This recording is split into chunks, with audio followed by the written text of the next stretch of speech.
रक्ष हरे हरे अन्यथा शरणं नास्ति। ಉಪ್ಪುಕುಂಟೆ ಇಲ್ಲಿ ಈ ಆಚಾರ್ಯ ಬಂದು ನಾವು ಇಲ್ಲಿ ಬಂದು ಪ್ರತ್ಯಂಗಿರಾ ದೇವಿ ಮಾಡಿಸಿದ್ದೀವಿ. ನಮ್ದು ಮುಳಬಾಗ್ಲು IB ಪಕ್ಕದಲ್ಲಿ ಕಾಟೇರಮ್ಮ ದೇವಸ್ಥಾನ ಇದೆ. ಅಲ್ಲಿ ವಿಷಯ ಈಗ ಪ್ರತ್ಯಂಗಿರಾ ದೇವಿ ಇಟ್ಟಿದ್ವಿ. ಆ ಪ್ರತ್ಯಂಗಿರಾ ದೇವಿ ಉತ್ಸವ ಒಂದು ಬೇಕಾಗಿತ್ತು. ಇದರಿಂದ ನಾವು ಉಪ್ಪುಕುಂಟೆಗೆ ಬಂದು ಇಲ್ಲಿ ಕೇಳ್ಕೊಂಡ್ವಿ, ನಮ್ಗೊಂದು ಈ ತರ ಉತ್ಸವ ವಿಗ್ರಹ ಬೇಕು ಅಂತ ಹೇಳಿದ್ರು. ನಿಮ್ಗೆ ಮಾಡ್ಕೊಡ್ತೀವಿ ಅದು. ನಾನು ಬಂದು ನೋಡಿದೆ, ಇಲ್ಲಿ ಬಂದು ನೋಡಿದಾಗ ನನಗೆ ಇಲ್ಲಿ ಪರವಾಗಿಲ್ಲ ಚೆನ್ನಾಗಿ ಮಾಡ್ತಾ ಇದ್ದಾರೆ ಅನಿಸ್ತು. ಇದರಿಂದ ಇವ್ರಿಗೆ ಒಂದು ಆರ್ಡರ್ನ ಕೊಟ್ಟೆ.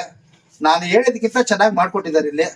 ಇದರಿಂದ ಈ ಪ್ರತ್ಯಂಗಿರಾ ದೇವಿ ಅನುಗ್ರಹದಿಂದ ಅವರು ಇನ್ನ ದಿನೇ ದಿನೇ ಅಭಿವೃದ್ಧಿ ಆಗ್ಲಿ, ನಮ್ಮ ದೇಶದಲ್ಲೂ ಅಭಿವೃದ್ಧಿ ಆಗ್ಲಿ ಅಂತ ಹೇಳ್ಬಿಟ್ಟು ಒಂದೆರಡು ಮಾತು ಹೇಳ್ತಾ ಇದ್ದೀನಿ. ವಿಶೇಷವಾಗಿ ಸುಂದರವಾದ ವಿಗ್ರಹವನ್ನು ಮಾಡಿಕೊಟ್ಟಿದ್ದಾರೆ.